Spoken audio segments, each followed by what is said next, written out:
A simple handful of black sand may not look special, but bring a magnet close to it and something surprising happens. Tiny grains begin moving toward the magnet. Hidden inside that dark sand is one of the most remarkable materials ever used by humanity: titanium. Today, titanium can be found in jet aircraft flying high above the clouds, inside medical implants, in spacecraft components, and even in the sunscreen many people apply every day. Yet, despite being the ninth most abundant element in Earth's crust, titanium remained beyond human control for more than a century. Join Chronicle Travels as we uncover the incredible history of titanium, from ordinary black sand to one of the most valuable and important metals in the modern world. The story begins in 1791, in Cornwall, England. A village priest named William Gregor spent much of his spare time studying rocks and minerals collected from nearby streams. While examining a sample of black sand, he noticed that some of the grains were attracted to a magnet. Curious about this unusual behavior, Gregor analyzed the material and discovered evidence of an unknown element that had never been identified before. He published his findings and returned to his church duties, unaware that he had uncovered a metal that would one day transform entire industries. Several years later, in 1795, German chemist Martin Heinrich Klaproth identified the same element in mineral samples from Hungary. He named it titanium, inspired by the powerful titans of Greek mythology. Ironically, neither scientist ever saw pure titanium. The element proved incredibly difficult to isolate. Unlike many metals, titanium reacts aggressively when heated in the presence of air. Every attempt to separate it resulted in contamination, leaving the metal brittle and unusable. For decades, researchers struggled to solve this problem. Finally, in 1910, American scientist Matthew A. Hunter succeeded in producing titanium that was approximately 99.9% pure. Titanium was still far from becoming a useful industrial metal.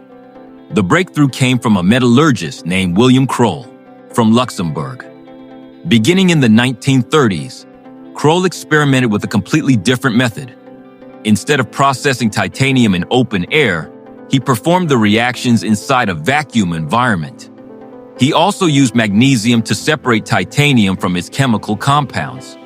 This approach prevented contamination and allowed titanium to remain stable long enough to be collected. After years of experimentation, Kroll successfully produced around 50 pounds of titanium by 1938.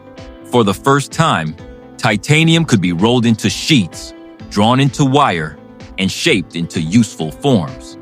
The metal was finally becoming practical. Then, World War II changed everything.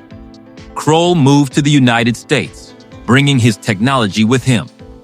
Recognizing titanium's enormous potential, the U.S. government invested heavily in production.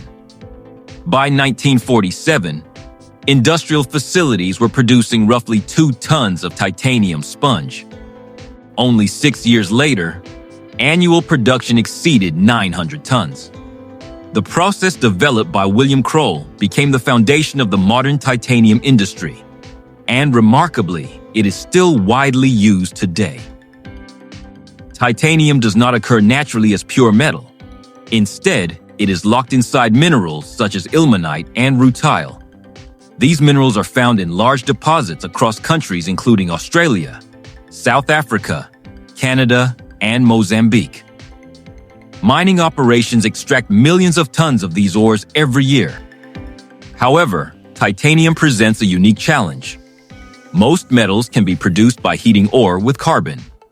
Titanium cannot. If carbon is used, titanium quickly forms titanium carbide instead of pure metal. As a result, a completely different production route is required. The process begins by mixing titanium-bearing ore with carbon and chlorine gas. The mixture is heated to approximately 1,000 degrees Celsius. This reaction produces titanium tetrachloride. often called TiCl4. Titanium tetrachloride is a clear liquid, but it is extremely reactive. When exposed to moist air, it immediately forms dense white fumes. Next comes the famous Kroll process. Titanium tetrachloride is transferred into a sealed vacuum chamber and reacted with magnesium at high temperatures. During the reaction, magnesium removes chlorine from the compound, leaving behind pure titanium. The resulting material is known as titanium sponge. Despite its name, it does not resemble finished metal. Instead, it looks like a rough gray porous mass. Yet, this sponge represents titanium in one of its purest forms. Titanium sponge is then melted inside large vacuum furnaces. The molten metal is cast into massive ingots that can weigh several tons. These ingots are later forged, rolled, pressed, or machined into sheets, bars, tubes, and countless other products. After such a complex manufacturing process, one question remains. Why go through all this trouble? The answer lies in titanium's unique properties. Titanium offers strength comparable to steel, while being significantly lighter. In aerospace engineering, every kilogram saved reduces fuel consumption. Early Boeing 747 aircraft contained only around 4% titanium. By the time the Boeing 787 Dreamliner entered service, titanium accounted for roughly 15% of the airframe. The aviation industry increasingly relied on titanium because reducing weight translates directly into improved efficiency. Titanium naturally forms a thin oxide layer when exposed to air. This layer protects the metal from corrosion. Even if the surface becomes scratched, the protective coating rebuilds itself almost immediately. Because of this ability, titanium is widely used in submarines, desalination plants, and marine equipment, where salt water rapidly destroys most other metals.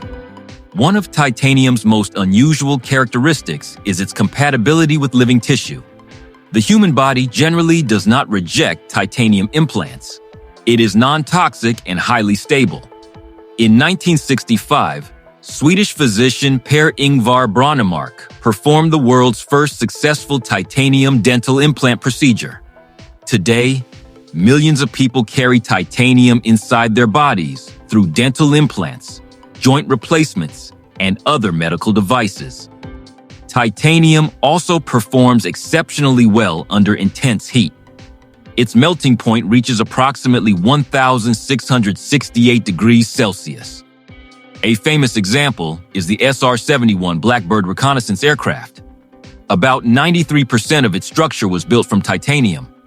At speeds exceeding Mach 3, the aircraft's outer skin became so hot that it expanded by nearly 13 centimeters. Surprisingly, more than 90% of all titanium extracted worldwide never becomes metal. Instead, it is converted into titanium dioxide. Titanium dioxide is one of the most widely used white pigments on Earth. It provides the bright white color found in paints, paper, toothpaste, coatings, plastics, and many other products. It is also a key ingredient in sunscreen because it helps block harmful ultraviolet radiation. Look around any room.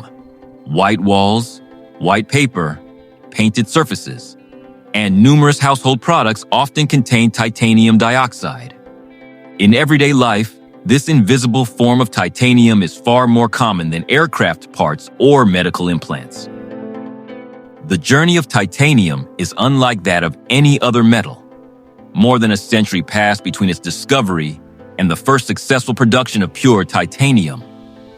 Then, decades more were required before it became practical for industrial use.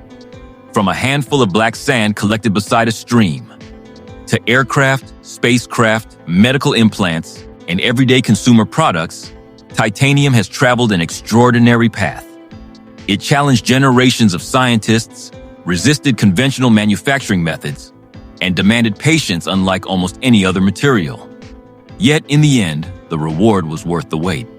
Titanium became one of the most important metals ever mastered by humanity. If you enjoyed uncovering the remarkable story behind titanium, don't forget to like this video and subscribe to Chronicle Travels for more fascinating stories from the world around us.